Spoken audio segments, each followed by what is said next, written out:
It's the end of the year, it's getting colder, and you're looking for something fun and festive to do to get you in the holiday spirit here in New York City. It's about time that the biggest and most famous holiday market in New York is now open, but is it still worth the trip, or has it become a bit of a tourist trap? My name is Brandon, and this is my channel Broadway New York.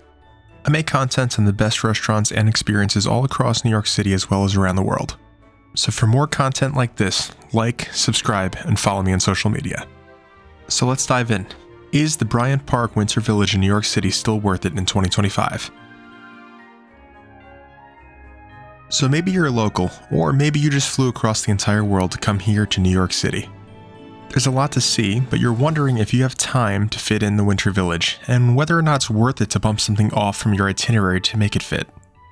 Well, the one big benefit to the Winter Village is that in a city that's pretty big and has different events all across the 5 boroughs, like at the Bronx Zoo and the Brooklyn Botanical Garden, Bryant Park is actually one of the most centrally located landmarks in the city, about 2 blocks from Times Square. So if you're in town anyway and you've already got plans in the area, it's probably not going to be too much of a hassle to fit this in. So now the one major advantage of the Bryant Park Winter Village is that it's right in the middle of Midtown, accessible by pretty much any train, whether you're coming from downtown or you're staying uptown. Either way, it's pretty accessible. It's pretty much all the major train lines in New York City. The problem is everyone knows it's the most popular Christmas market in New York City. So especially in December, it tends to get pretty crowded. But right now it's November 10th, we'll see how it looks. And to a bit of my surprise, not bad at all. But with that said, it is November, the tree isn't even up, and it is nighttime. When I've come in December in the daytime, it is shoulder to shoulder to the point where you cannot even move. So with that said, please plan accordingly. Now of course, the most fun part of any Christmas market is the shops, and the Bryant Park Winter Village has an abundance of them. Now I'm going to say this not to sound like a Grinch, but this is not exactly the place you want to get your souvenirs for all your friends and family. Don't get me wrong, there's a lot of stands here that sell handmade items that are really cool and really showcase some of the small businesses in New York City.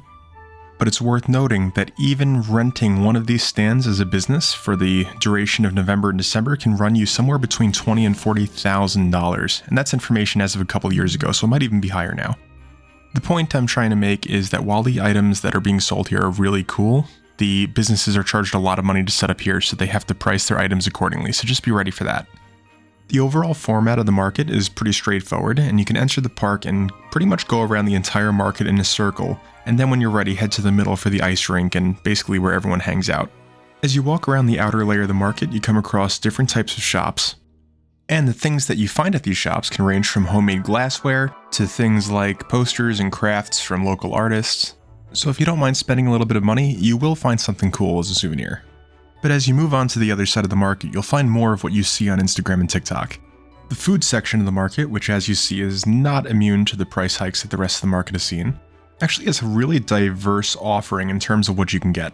They have everything from winter classics like hot chocolate to lobster dishes to even a baked potato with butter, cheese, and beans that you can go ahead and see the price right there. I didn't stop there. A lot of influencers have actually made a video on that particular stand. I decided to save my time and money for something more entertaining that maybe has a cheese pull. Those always do pretty well. Similarly to the shops, maybe it's best that you get dinner beforehand and then maybe get 1 or 2 items at the market to avoid racking up the price too much. With that said, if you're looking for some content for your Instagram or TikTok account, you will find some pretty cool items like this cheese wheel pasta, or if it's more your taste, a $20 baked potato. Either way, as you can see, the lines here are not crazy yet at this point of the year, but it's something to think about. As far as how I spend my money, I had mentioned that I wanted something with a cheese pull, and Toastyland's artisanal grilled cheeses sounds like the perfect place to go. Now here's a clip of me waiting on my grilled cheese trying to act cool like I didn't want this.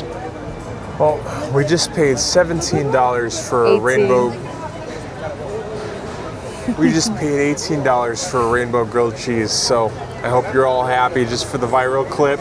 You get to see me do the cheese pull. Who am I trying to fool? There is nobody who's more excited about it than me.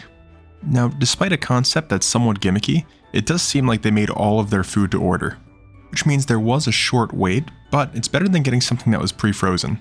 And aside from their rainbow stretchy grilled cheese that everyone posts on Instagram, they actually had some pretty good options here, like kimchi flavor and things like that.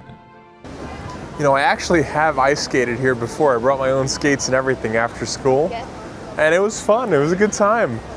But got some pros going around doing all these tricks and stuff, and then there was me just crashing into the wall. But can't complain. Price wasn't bad. All right, thank you. Thank you.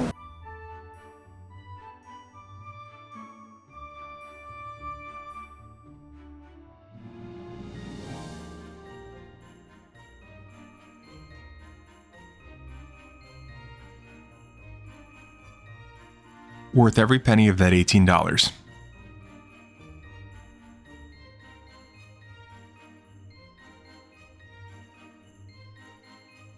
And jokes aside, it wasn't bad at all.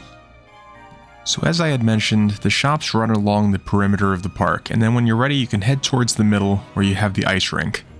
And the area that the Winter Village is situated in actually has a really beautiful backdrop of the city. So if you're looking to get some good pictures of the Empire State Building from afar, this is actually a pretty good spot. Now the ice rink at the center of the village is actually real ice, and it opens from November to January, so you could actually come and bring your own skates, or you can rent skates here. Now ironically, because I've been talking about cost this entire time, the cost to ice skate here is actually kinda reasonable compared to other rinks around the city.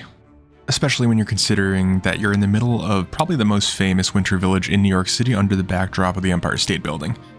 So if you're willing to trade a couple of extra dollars for what could be a core memory for your family on this trip, to me that extra couple of dollars is worth it. It's also worth noting, if you pay attention to this guy in front of us here, there's actually a lot of people with a really wide range of skill level skating here, so don't be too worried about being the best or the worst skater here. So let's say it's cold out, you just did some ice skating, now you want somewhere to hang out. There's a nice little covered semi-indoor area next to where the ice rink is, where you can get some food, drinks, and there's even a bathroom in there as well. It's not the only place you could find seating. There's a couple of public seating areas throughout the market, but it's worth noting that on especially busy days, there is limited seating, so that's something to think about if you've been out and about all day. So while there are plenty of options for food and drinks, like this lounge area right in the middle of the Winter Village, I decided to go get dinner elsewhere. While the thought of a $20 baked potato sure was enticing, I decided to take it about 2 blocks east and find wings at half the price at a restaurant down the road. So to answer the question on whether the Bryant Park Winter Village is still worth it in 2025, the answer is yes, but you have to know what you're getting into and maybe stop for lunch beforehand. And if you go in knowing what you're getting yourself into, it's a great way to get yourself in the holiday spirit. If you enjoyed this video, it helps me tremendously if you hit that like button. And if you want to see more content like this, please subscribe. I'll see you next time.